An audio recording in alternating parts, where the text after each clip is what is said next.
কোন দলের রাজনীতি করেন? মানে আপনাকে আমরা দেখেছি, জানি যে আপনার আওয়ামী লীগের সাথেও ভালো সম্পর্ক ছিল, বর্তমানে দেশের প্রধানমন্ত্রী তারেক রহমানের সাথেও আপনার সম্পর্ক ভালো। আপনি আসলে তাহলে কোন দলের? বাংলাদেশে পরবর্তী অভ্যুত্থান হবে জামাতের বিপক্ষে, কেন বলেছেন? আপনি দেখবেন না পৃথিবীর কোনো ভালো মানুষকে কখনো কুকুরে কামড় দিয়েছে। জামাতের বিরুদ্ধে একটা অভ্যুত্থান হবে। 1971 সনে তাদের যে অভ্যুত্থানটা জাস্ট লাইক এনসিপির মতো, অল অন এ সাডেন। এরপরে জিয়াউর রহমান তাদেরকে আচ্ছা মতো, যেটিকে বলা হয় মানে জেন্টেলম্যান ডলা, সেই জেন্টেলম্যান ডলা দিল এবং রাজনৈতিকভাবে তাদেরকে এমন একটা অবস্থা করে ফেলো তারা অনেক দিন চুপচাপ ছিল এবং জিয়াউর রহমান জমানাতে আর মাথা তুলে দাঁড়াতে পারেনি। 2008 সনে যখন নির্বাচন হলো, শেখ হাসিনা তাদের প্রথম চিনলেন যে ডক্টর মোহাম্মদ ইউনূসকে যেভাবে তিনি চিনেছিলেন, এই জামাতকেও তিনি চিনেছিলেন যে না, এদেরকে রাজনীতিতে কোনো অবস্থাতেই পুনর্বাসন করা যাবে না, আর নেওয়া যাবে না। জামাত যে রাজনীতি করে, যেটা এখন ওপেন হয়ে গেছে, তারা গুপ্ত রাজনীতি করে। তাদের মতের বিরুদ্ধে গেলেই সেখানে তারা মব তৈরি করছে। অন্তর্বর্তী সরকারের আমলটা আসলে আপনার চোখে কেমন ছিল? আপনি রাজনীতি বিশ্লেষক, আপনি তো অন্তর্বর্তীকালীন সরকারের যে আমলটা ছিল একেবারে বিশৃঙ্খল।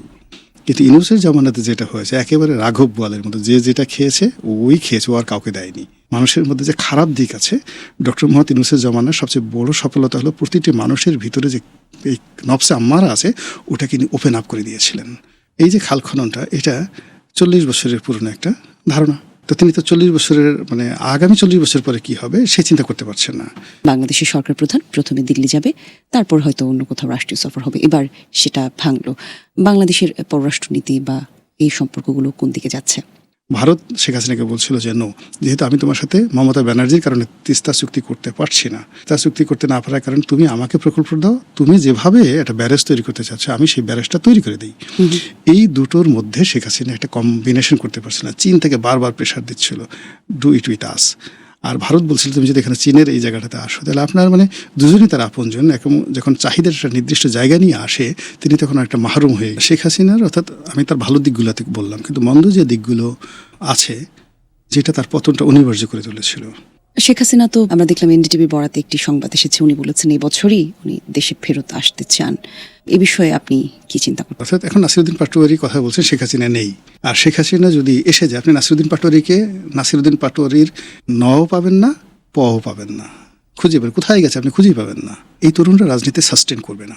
এখানে হলে এরা তাফালিং করে, মপ করে, গালাগালি করে, আজে বাজে কথা বলে তারা একটা সফলতা পেয়েছে। এটা কি তার হাতিয়ার মনে করে?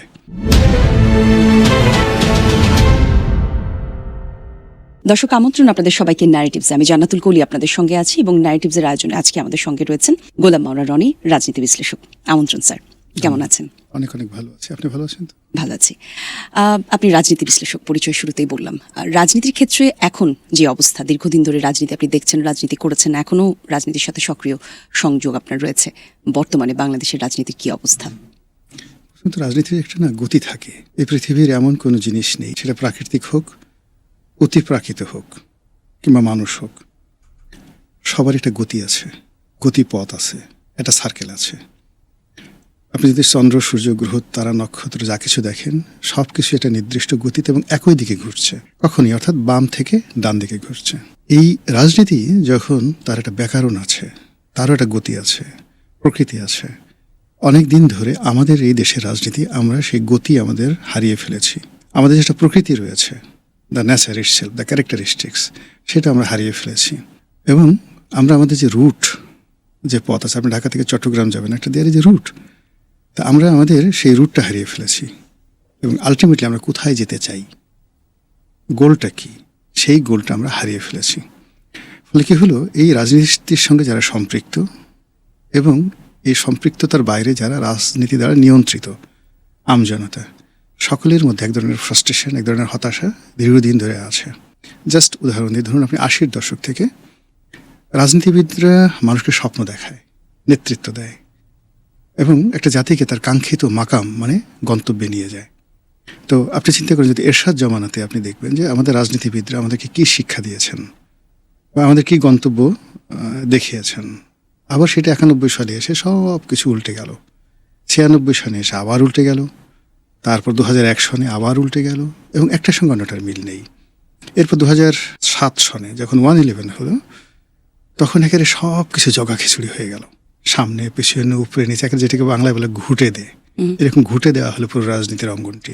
ফলে এই রাজনীতির আবর্জনা, ভালো মন্দ সব কিছু একত্র হয়ে গেল, যার কোনো স্বতন্ত্র বৈশিষ্ট্য আর রইল না। কোনটা স্বর্ণ, কোনটা রৌপ্য, কোনটা মুদ্রা গলিয়ে সব একত্র করে ফেলা হলো, ইষ্ট করে ফেলা হলো 1/11-তে। তারপর যখন আবার 2008 সনে একটা নির্বাচন হলো, সেই নির্বাচনের মধ্যে ওই যে 1/11-র যে যাকে বলা হয়, যেটাকে আপনার রাজনীতির সমস্ত যে উপাদানগুলো ছিল, সেই উপাদানগুলোকে একত্র করে দেওয়া হয়েছে, যেটা আর পৃথক করা যায়নি। এরপরে একের পর এক 14, 18, 24 ওই যে সকল ব্যাড ইনস্ট্যান্স আমাদের রাজনীতির জীবনে আসছে, সেই ব্যাড ইনস্ট্যান্সগুলোই ধারাবাহিকভাবে ইউনূসের জমানাতে 2 বছর, আর এখন সেগুলোই চলছে। আপনি কিছুদিন আগে দেখলাম একটা জায়গায় বলেছেন যে যে কোনো অভ্যুত্থান যেটা হয়ে যায় তার পরবর্তী অভ্যুত্থান হয় তার থেকেও বড়। ও শিওর। একই সাথে আপনি বলেছেন যে বাংলাদেশে পরবর্তী অভ্যুত্থান হবে জামাতের বিপক্ষে। কেন বলেছেন? মানে প্রথমত হয় কি, সব কথা ওইভাবে পরিকল্পনা করে বলা হয় না। যেমন আমি আপনার এখানে এসেছি, আমার মানে কোনো পূর্ব প্রস্তুতি নেই। আপনি যেভাবে প্রশ্ন করছেন, প্রশ্নের সঙ্গে তাল মিলিয়ে দেখা গেলো এমন সব কথা ভিতর থেকে চলে আসে যে কথাগুলো হয়তো আমি কখনো ভাবিনি। তো এই কথা যেদিন বললাম, দেখলাম বেশ অনেকে আলোচনা করছে। তো সেই দিন আসলে আমার সঙ্গে যারা ছিলেন বা অন্যান্য সহ আলোচক, তো তাদের আলোচনার প্রেক্ষাপটে আমার এই কথাটা মনের মধ্যে এসেছিল। তো কাজী কথাটা যখন প্রকাশিত হলো, তখন আমি এটা নিয়ে ভাবতে বসলাম যে আমি কেন এটা বললাম, কিন্তু এটা আমার কোনো প্রি প্ল্যান ছিল না। আমার কাছে যেটা মনে হচ্ছে যে বাংলাদেশে জামাত যে রাজনীতিটা করে, সেই রাজনীতির একটা অংশ হলো ধর্মভিত্তিক। মানে তাদের রাজনীতির হাতিয়ার হলো ধর্ম। মানে আপনি যদি তাদেরকে ভোট দেন, জান্নাতে যাবেন। আপনি যদি তাদেরকে ভোট দেন, আপনি নেতৃত্বে কতগুলো ভালো মানুষ পাবেন। তো এখন সাধারণত আমরা যেটা জানি যে আপনি যখন নিজেকে খুব বেশি বলবেন যে আপনি সত্যিকার একজন ভালো মানুষ, এখানে যথেষ্ট সন্দেহ করার অবকাশ আছে যে আপনি ভালো মানুষ নন। দুনিয়াতে কখনোই যারা ভালো মানুষ তাদেরকে বলতে হয় না। তাদের চেহারা, তাদের আচরণ, তাদের কর্ম সমাজে প্রমাণ করে দেয়। মানুষ পঙ্গপালের মতো তাদের পেছনে ছুটতে থাকে। একটা রানী মৌমাছির পেছনে যেভাবে লক্ষ লক্ষ মানে মৌমাছি ঘুরতে থাকে, তদ্রুপ ভালো মানুষের ঘ্রাণ এত বেশি মানুষ, পশু পাখি, কীট পতঙ্গ, এমনকি আকাশের ফেরেশতারা পর্যন্ত তাদেরকে ঘিরে ঘুরতে থাকে। আপনি দেখবেন না পৃথিবীর কোনো ভালো মানুষকে কখনো কুকুরে কামড় দিয়েছে, কোনো ভালো মানুষকে সাপে কেটেছে, কখনো কোনো ভালো মানুষ গর্তের মধ্যে পড়ে ঠ্যাং ভেঙে গেছে দেখতে পাবেন না কখনো। প্রকৃতি তাদেরকে রক্ষা করে। তো কাজেই একজন ভালো মানুষ, যেখানে স্বয়ং আল্লাহ রাব্বুল আলামিন বলেছেন যে আমার যারা ভালো বান্দা দুনিয়া এবং আখেরাতে মরণের পরে তাদের জীবনে মন্দ কিছুই ঘটতে পারে না। এই একটা কথা যথেষ্ট, যেটা স্বয়ং আল্লাহ রাব্বুল আলামিন বলেছেন যে আমার ভালো মানুষদের দুনিয়া এবং আখেরাতে কখনোই মন্দ কিছু ঘটে না। তো সেখানে সৃষ্টিকর্তা তো এটাও বলেছেন যে ওনার অনুমতি ছাড়া গাছের পাতাও নড়ে না। হ্যাঁ, ওনার অনুমতি ছাড়া গাছের পাতা নড়ে না। যেমন আপনি একজনকে খুন করলেন, তখন তিনি অনুমতি দিয়ে দিলেন যে মারো একে, এই কাজগুলো করো। আমরা আপাত দৃষ্টিতে অনেক কিছু বুঝি না, কিন্তু ঘটনা যাই হোক না কেন, প্রতিটি ঘটনারই একটা কার্য এবং কারণ থাকে। আগে আপনি কাজটা করেন, তার পেছনে পেছনে কারণটা আপনার সঙ্গে সঙ্গে আসে। এরপরে আপনি বিধাতার ডিজার, বিধাতা যা কিছু করেন, আপনি যদি বলেন যে ইন্ডিভিজুয়ালি উনি এই পৃথিবীর সব কিছু যত মাখলুকাত আছে সবাইকে আলাদা আলাদাভাবে এর মাথায় 100টা উকুন দাও, এর গালে তিল দাও, এর পিছনে চুলকানি দাও, এইভাবে হয় না। উনি একটা সিস্টেম করে দিয়েছেন, জাস্ট লাইক এ সফটওয়্যার, কম্পিউটারের মতো। তো এই সফটওয়্যারের মধ্যে থেকে আপনি যেভাবে কমান্ড করবেন, যেভাবে কাজ করবেন, সেইভাবেই আপনার রিটার্ন চলে আসবে। আর ওই সফটওয়্যার যখন ক্র্যাশ করে, তখন আপনি হয়তো কোনো টেকনিশিয়ানের কাছে যান বা আলাদা কোনো এক্সপার্টের কাছে যান, মালিকের কাছে যান, হিউম্যান যান। তো ওভাবে আল্লাহর যে একটা সিস্টেম আছে, সেই সিস্টেমের বাইরে যখন আপনি তার দৃষ্টি আকর্ষণ করতে চাইবেন, তখনই সেখানে দেখা গেল যে আলাদা কিছু দরকার হয়। কিন্তু ইন জেনারেল কাজ করার জন্য আপনার কাজ এবং কারণ, আপনি যেভাবে কাজ করবেন ওভাবে আপনার ফলাফল চলে আসবে। তো যেটা বলছিলাম যে আপনার তারা যে কথাগুলো বলে, প্রথমত বলে যে সৎলোকের শাসন, আমরা সৎলোক, এটা তাদের প্রথমত একটা ধর্ম, যেটাকে 100% ধর্ম, যে ইলিউশন, একটা কল্পনা, একটা বিশ্বাস এবং বিশ্বাস কেন্দ্রিক একটা ভালোবাসা, যেটার কেন্দ্রে কোনো যুক্তি নেই, কোনো প্রমাণ আপনার হাতে নেই, নাথিং। এটা একান্তই আপনার ব্যক্তিগত বিষয়। তো এটাকে যখন আপনি হাতিয়ে নিয়ে ঘুরবেন, যেমন আপনি বললেন যে আমার হাতে একটা তলোয়ার আছে, কিন্তু আপনার হাতে কিছু নেই, তা আপনি তলোয়ার নিয়ে খুব লাফালাফি করছেন, আশেপাশের লোক দেখছে আপনার হাতে কোনো তলোয়ার নেই, তখন কী হবে? লোকজন আপনাকে নিয়ে হাসাহাসি করবে। তা আমাদের দেশে যারা ধর্মবিশ্বাস নিয়ে রাজনীতি করেন বা অতীতে যারা করেছেন, কখনো কোনো ধর্মভিত্তিক রাজনৈতিক দল আমার জানা মতে, অন্ততপক্ষে আমি 5000 বছরের ইতিহাস আপনাকে বলে দিতে পারবো, পৃথিবীর কোথাও এই ধর্মভিত্তিক কোনো রাজনৈতিক দল কখনো ক্ষমতা আসতে পারেনি, ক্ষমতায় টিকতে পারেনি এবং ক্ষমতায় বসে যারা ধর্মকে ব্যবহার করেছে তারা সবাই খুব নির্মমভাবে পতনের শিকার হয়েছে। এই হলো ওদের প্রথম, যে তারা ধর্মভিত্তিক রাজনীতি করে। 2 নম্বর হলো তারা নিজেদেরকে সুপ্রিয় মনে করে, আমরা খুব সৎ, এবং তারা মনে করে যে এই পৃথিবীতে সততাই হলো সব কিছুর মূলে, কিন্তু আসলে বাস্তবে তা নয়। সততা অবশ্যই একটা গুরুত্বপূর্ণ এলিমেন্ট জীবনের সফলতার জন্য, কিন্তু তার সঙ্গে সঙ্গে কৌশল, তার সঙ্গে সঙ্গে পরিশ্রম, তার সঙ্গে সঙ্গে আপনার প্রতিপক্ষের যে অস্ত্র আছে সেই অস্ত্র আপনার কাছে একজন সেই AK-47 নিয়ে যুদ্ধ করতে এলো, আপনি সেখানে তসবি নিয়ে তার কাছে এগিয়ে গেলেন, এরকম হবে না। তো এই যে তাদের যে কর্মকাণ্ডগুলো আছে সেই কর্মকাণ্ডে তারা একেবারে এক্সট্রিম পর্যায়ে মনে করেন যে একেবারে ধরে আছে যে আল্লাহর সরাসরি মানে আশীর্বাদ তাদের সাথে আছে এবং তারা এই পৃথিবী জয় করবে, শুধু বাংলাদেশ নয়। তারা গাজওয়াতুল হিন্দ হয়ে এই জামাতের যারা লোকজন আছে তারা দিল্লির বাদশা হয়ে যাবে প্রাথমিক স্তরে, পরবর্তীতে তাদের মধ্যে থেকে ইমাম মাহাদি হয়তো চলে আসবে। তো এরকম একটা বিশ্বাস। আর অন্যদিকে তাদের যারা প্রতিপক্ষ সবাই তাদের যে ইগনোরেন্স, এই ইগনোরেন্স নিয়ে হাসাহাসি করে, কিন্তু তারা সেটা বুঝতে পারছে না। কিন্তু জামাতের প্রতিপক্ষ আসলে কারা? জামাতের সাথে তো আমরা দেখেছি সবাই জোটসঙ্গী হয়, নির্বাচন করে, ভোট ব্যাংক ব্যবহার করে। জামাতকে কি আসলে তাহলে জামাতকে ব্যবহার করে নাকি জামাত ব্যবহৃত হতে চায়? মূল ব্যাপার হলো যেখানে কেস টু কেস নির্ভর করে। কখনো কখনো জামাত ব্যবহৃত হয় পরিস্থিতির কারণে, আবার কখনো কখনো জামাতকে ব্যবহার করা হয়, জামাতের কাছে যায়। কিন্তু ডাজ নট ম্যাটার। আপনি ঘটনা হলো যে আপনি একটা স্বতন্ত্র ইউনিট হয়ে থাকবেন, কখনো আপনি ব্যবহৃত হবেন অথবা আপনি কাউকে ব্যবহার করবেন, এটা জীবনের সাধারণ গতি নয়। জীবনের সাধারণ গতি হলো আপনার নিজস্ব একটা বৈশিষ্ট্য থাকবে, সক্রিয়তা থাকবে, স্বতন্ত্র থাকবে, এবং সেটার কারণে আপনি স্থায়ী হয়ে সমাজে বসবাস করবেন। সেটা জামাতের মধ্যে নেই। তো আপনি যে প্রশ্নটা করেছিলেন সেই প্রশ্নের ধারাবাহিকতা চলে আসে যে কেন এখানে জামাতের বিরুদ্ধে একটা অভ্যুত্থান হবে। প্রথমত হচ্ছে গত 2টি বছরে জামাতের যে মুখোশগুলো ছিল 1971 থেকে আজ পর্যন্ত, তাদের 3টে পার্ট জীবনের। প্রথম পার্ট হলো 1947-এর আগে, অর্থাৎ ভারত বিভাগের আগে, যখন তারা চেয়েছিল যে এই ভারতবর্ষ ইংরেজদের অধীনে থাকুক। দ্বিতীয় যে অংশটি, তারা চাইল যে এই ভারত অবিভক্ত থাকুক, ভারত মাতাকা জয়, পাকিস্তান হোক না হোক। এরপরে তাদের 3টি ভাগ, একটি ভাগ ভারতে রইল, আরেকটি ভাগ পাকিস্তানে রইল, আরেকটি ভাগ বাংলাদেশে রইল, এবং তারা অনেকটা সেই বনি ইসরায়েল জাতির মতো বিচ্ছিন্নভাবে ঘুরে বেড়ালো। বাংলাদেশেও তাদের কোনো অবস্থান নেই। আপনি 1969 সন পর্যন্ত জামায়াত ইসলামী বাংলাদেশের কোনো অস্তিত্বই খুঁজে পাবেন না। তারপর আপনি যদি পাকিস্তানে ধরেন, এখন পর্যন্ত পাকিস্তানে Jamaat Islami is not even a party. আর ভারতে তো কোনো অবস্থাই নেই। তো তারা 3বার তাদের জীবনে, বলতে গেলে 3-4বার তাদের জীবনে অল অন এ সাডেন বিস্ফোরণে এসছে, এবং প্রত্যেকটি বার তারা যে কাজ করেছে তাদের যারা সঙ্গী সাথী আছে রাজনৈতিক, তাদের সবার জীবন হারাম করে দিয়েছে। প্রথম যেটা হলো সেটা হলো তারা অল অন এ সাডেন, আজকে যেভাবে এনসিপি সমন্বয়করা আসলো, ঠিক ওইভাবে তারা 1971 সালের মুক্তিযুদ্ধের সময় হঠাৎ করে all on a sudden Yahya Khan, Tikka Khan তাদের সঙ্গী সাথী হয়ে গেল, এবং তাদের যে ক্যাবিনেট, অন্তর্বর্তীকালীন ক্যাবিনেট, যুদ্ধকালীন ক্যাবিনেট, সেই ক্যাবিনেটে তাদের 2জন মিনিস্টার ছিল। এখন আপনি যদি দেখেন এর আগে 1 বছর, 2 বছর, 5 বছর, অর্থাৎ পুরো 60-এর দশকে আপনি জামাতের লোকজনকে দেখতেই পাবেন না। 1971 সনে তাদের যে অভ্যুত্থানটা জাস্ট লাইক এনসিপির মতো, অল অন এ সাডেন। এবং এই যে এখন হাসনাত, সারজিৎ, এদের যে বয়স ছিল, ঠিক ওই সময়টাতে জামাতের যারা কর্তা ব্যক্তি ছিলেন প্রায় সবাই এদের বয়সে ছিলেন। এই হলো অবস্থা। তো যাই হোক, এই তারা একটা কাজ করলো। এরপরে যখন মুক্তিযুদ্ধের পর তারা অনেক দিন চুপচাপ, জিয়াউর রহমানের আমলে তারা আবার পুনর্বাসিত হলেন, এবং পুনর্বাসিত হয়ে তারা ঠিক সেম কাজটি করলেন যে কাজটি তারা ইউনূস জামানাতে করেছেন। সমস্ত দেশ তারাই ক্ষমতা দখল করে ফেলেছে, আবার পাকিস্তানে চলো, পাকিস্তানের পতাকা উড়াও। এরপরে জিয়াউর রহমান তাদেরকে আচ্ছা মতো, যেটিকে বলা হয় জেন্টেলম্যান ডলা, সেই জেন্টেলম্যান ডলা দিল, এবং রাজনৈতিকভাবে তাদেরকে এমন একটা অবস্থা করে ফেলে তারা অনেক দিন চুপচাপ ছিল, এবং জিয়াউর রহমান জামানাতে আর মাথা তুলে দাঁড়াতে পারেনি। এরশাদ জামানাতে যখন এরশাদ আসলো, তারা সেই ডালা নিয়ে এরশাদের সাথে গেল, আপ টু একেবারে 87 সন পর্যন্ত তারা এরশাদের সাথে ছিল, এবং এরশাদের কথা মতো তারা আওয়ামী লীগের সঙ্গে একীভূত হয়ে 1986 সনে সেই নির্বাচনে অংশগ্রহণ করলো। এরপরে তারা আবার এরশাদের বিরুদ্ধে চলে গেল।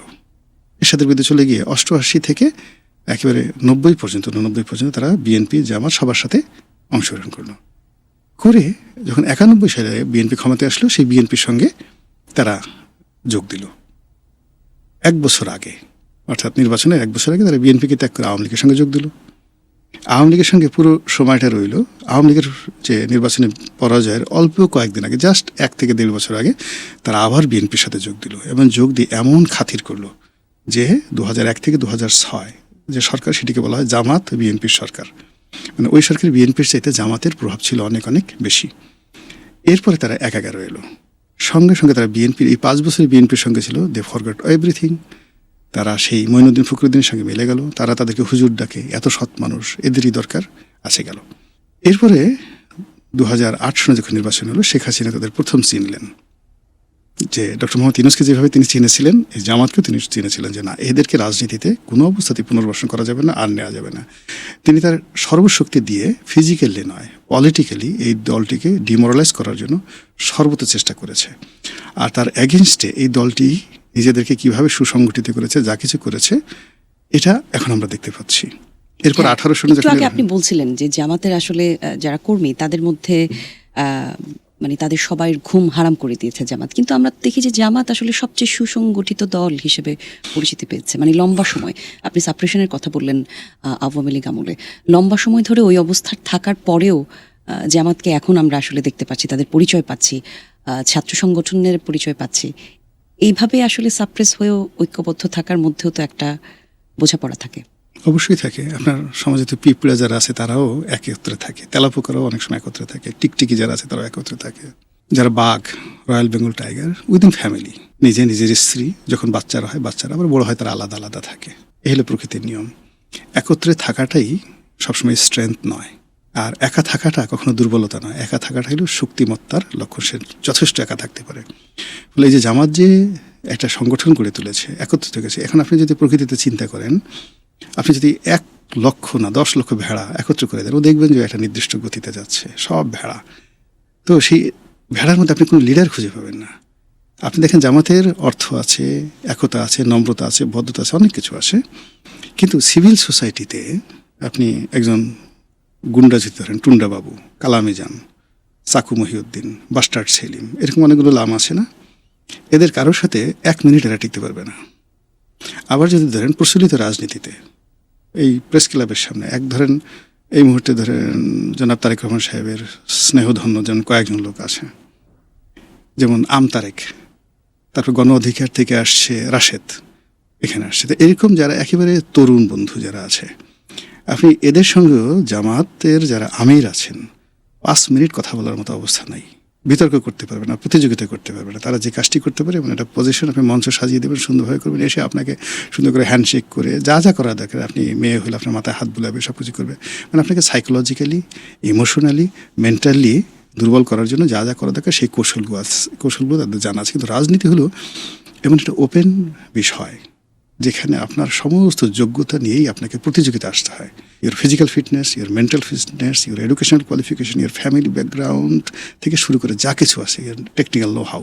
এবং এটা যুদ্ধের ময়দানে যে আমরা সরাসরি অস্ত্র নিয়ে যুদ্ধ করি, তার চেয়ে রাজনীতির যুদ্ধ আরও মারাত্মক। এখানে সাইকোলজি এবং মেন্টাল এটা অনেক অনেক বেশি থাকে। তো সেই অর্থে যেটা বললাম যে জামাত যতবারই ওপেন হয়েছে, প্রত্যেকটা বারই তারা তাদের একটা স্বরূপ উন্মোচন করে ফেলেছে। This is their characteristics here in Bangladesh. এবং সেই যে তাদের যে স্বরূপ উন্মোচন, গুপ্ত থেকে প্রকাশ্য হওয়া, যা কিছু হওয়া, এটা ইনুস জমানাতে এক্সট্রিম পর্যায়ে হয়েছে। আমরা সবাই বুঝে গেছি জামাত কী করতে পারে, জামাত কী করবে এবং জামাত কী। ফলে এই সময়টিতে সে একটি লাশ, শুধুমাত্র সে ভিন্ন মতের ইবাদত বন্দেগী করে। তো এরকম একজন ফকির বা একজন সাধারণ মানুষ, তাকে এনে জীবন্ত পুড়িয়ে দেওয়া, একটি মাজার, একের পর এক মাজার ভেঙে দেওয়া, তাদের মতের বিরুদ্ধে গেলেই সেখানে তারা মব তৈরি করছে, তারা উপরে সবাইকে কোরআন হাদিসের কথা বলছে, আর সুযোগ পেলে বট বাহিনী বানিয়ে অকথ্য, অশ্লীল, অশ্রাব্য, যেটা এই বাংলাদেশে মানে কেউ কল্পনাও করে না, এই ধরনের গালি তারা দিয়ে থাকে সেখানে। এবং তাদের যারা সঙ্গী সাথী দেশে এবং দেশের বাইরে, যাদেরকে তারা ভাড়া করেছে, এই ভাড়া করেছে গালি দেওয়ার জন্য, অপপ্রচার করার জন্য, মিথ্যা কথা বলার জন্য, এবং যাকে বলা হয় ব্যাড ন্যারেটিভ তৈরি করার জন্য। অনেকে বাংলাদেশে আছে, অনেকে দেশের বাইরে আছে। আপনি তাদের চেহারা, সুরত, কথাবার্তা সব কিছু দেখলে আপনি বুঝতে পারবেন যে জামাতের আসলে চরিত্রটা কী। আপনার সঙ্গে ধরুন একজন মানুষের বন্ধুত্ব হবে, ইভেন এক টেবিলে বসে আপনি এক কাপ চা খাবেন, তো যার সঙ্গে আপনি চা খাবেন, ইভেন আপনি যাকে ভিক্ষা দেবেন, ওর মধ্যেও কিন্তু আপনার রুচি ফুটে উঠবে। আপনি একজনের সাথে টেবিলে বসে ভাত খাবেন, আপনি একজনকে দাওয়াত করবেন, নিজেটা রান্না করবেন, একটা ড্রেস আছে, সব কিছুর মধ্যেই আপনার একটা রুচি ফুটে উঠবে। কিন্তু জামাত যে কাজটি করেছে বা এখন করে যাচ্ছে, তার মধ্যে আবহমান বাংলার যে সাহিত্য, সংস্কৃতি, আমাদের যে ধর্মবোধ, চিন্তা, চেতনা, রুচি, মানে কোনো কিছুই বাঙালির মতো নয়, না পাকিস্তানের মতো, না আরব দেশের মতো। তারা একটা অদ্ভুত জিনিস করতে চায়, না আফগানিস্তানের মতো। তারা ফুটবল খেলাটাকে পছন্দ করছে না, তারা নৌকাবাজ পছন্দ করছে না, তারা যাত্রা, জারি, সারি, ভাটিয়ালি পছন্দ করছে না। আমাদের দেশের আমি গ্রাম থেকে আসছি, গ্রামের মধ্যবিত্ত পরিবার থেকে আসছি। সেই 60-এর দশকে আমার জন্ম, 60, 70, 80 দ্য গোল্ডেন এরা আমাদের যে ভিলেজ লাইফের দেখে আসছি।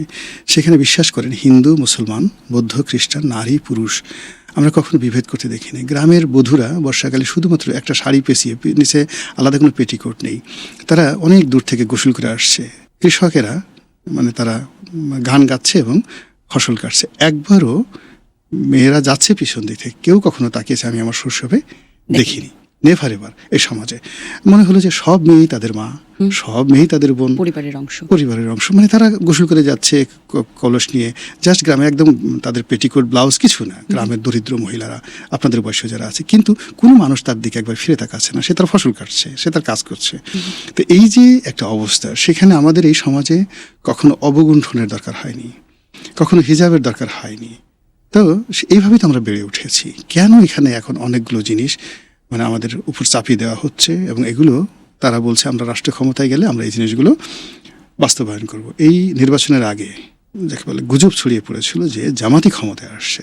এই টেলিভিশনের দিনও আসলে পোলে বা সোশ্যাল মিডিয়াতে আমরা দেখি, আপনার মতো অনেকে যারা টেলিভিশনের, আমি তো সব টেলিভিশনে যাই, তো অনেকের সাথে ভালো সম্পর্ক, সবাই আমাকে বলছে রনি ভাই আসলে কি হবে, মানে আমরা যে জামাত ক্ষমতায় আসে তো আমরা তো আর চাকরি করতে পারবো না, এইভাবে তো মুখ দেখাতে পারবো না। অসুবিধাটা কি? তার আগে তো জামাত আসলে একটা নির্বাচনী ইশতেহারে বলেছিল যে জামাত ক্ষমতায় আসলে নারীদের জন্য 5 ঘন্টা কর্ম কমিয়ে দেবে।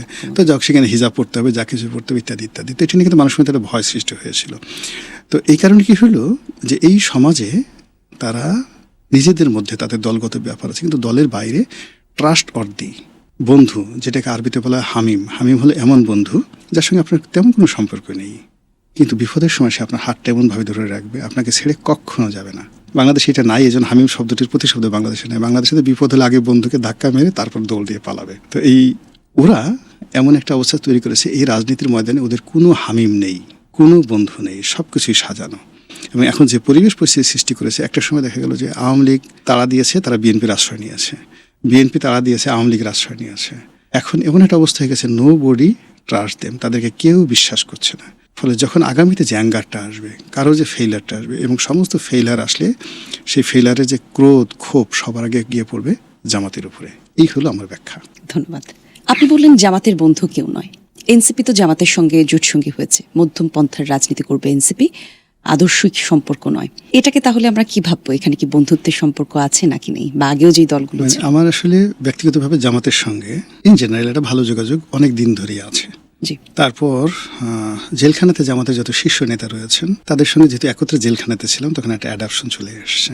এর আগে আমি যখন স্টুডেন্ট ছিলাম কিংবা সাংবাদিকতা শুরু করেছি 1986-এ, তখন এই জামাতের বাংলাদেশের প্রথম জেনারেশন রাজনীতি করছে, গোলাম আজম সাহেব থেকে শুরু করে অন্য সবাই।